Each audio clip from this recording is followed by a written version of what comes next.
Guys, welcome back to my channel রুমাস kitchen. আজ তোমাদের সাথে শেয়ার করতে আমি চলে এলাম এগ কষার রেসিপি। তো চলো আমার সাথে থাকো আর রেসিপিটা দেখতে থাকো কীভাবে বানাচ্ছি আমি এগ কষা।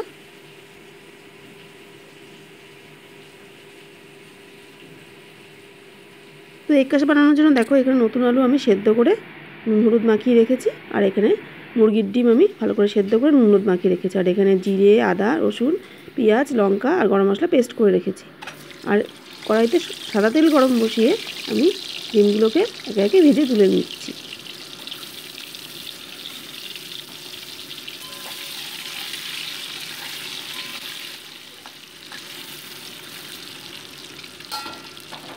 দেখো ডিমগুলোকে আমি হালকা নেড়ে ভেজে নিচ্ছি।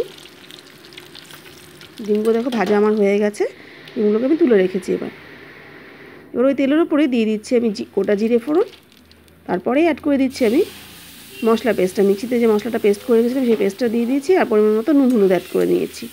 দিয়ে মোটামুটি এটাকে 2 মিনিটস আমি ভেজে নিচ্ছি।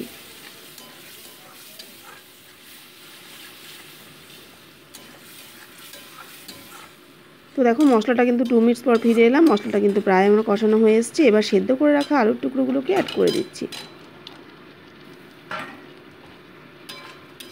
দিয়ে মোটামুটি এটাকে আরও 2 মিনিটস আমি ভালো করে কষিয়ে নিচ্ছি।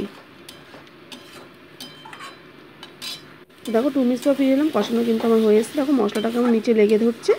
এবার আমি জল অ্যাড করে দেবো।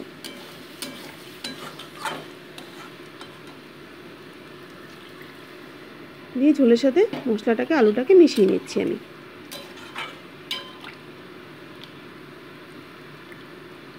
দিয়ে একটা লিড চাপা দিয়ে মোটামুটি এটাকে 2 মিনিটসের জন্য ফুটিয়ে নিচ্ছি আমি।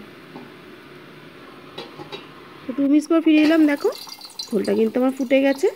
এবার ভাজা ডিমগুলো এর উপর দিয়ে অ্যাড করে দিচ্ছি। আমি এখানে মুরগির ডিম দিয়ে করেছি, তোমরা চাইলে হাঁসের ডিম দিয়েও কিন্তু এটা ট্রাই করতে পারো। আর উইন্টার সিজনে এরকম এগ কষা দারুণ লাগে কিন্তু খেতে, সেটা লুচি হোক, পরোটা হোক, রাইস হোক, পোলাও হোক, কিংবা প্লেন ভাতের সাথেও কিন্তু খুব ভালো লাগে খেতে। তো ডিমগুলোকেও আমি ঝোলের মধ্যে ভালো করে ডুবিয়ে নিলাম।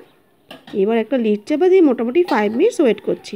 তো 5 মিনিটস পর ফিরে এলাম, ওপর দিয়ে জাস্ট আমি একটু বেরেস্তা দিয়ে দিচ্ছি।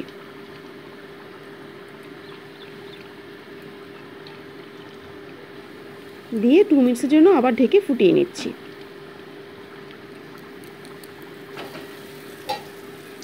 তো 2 মিনিটস পর ফিরে এলাম, দেখো রান্নাটা আমার হয়ে গেছে। আলু তো আগেই সেদ্ধ করা ছিল, তো রান্নাটা আমার হয়ে গেছে। এবার গ্যাসটা আমি অফ করে দেবো।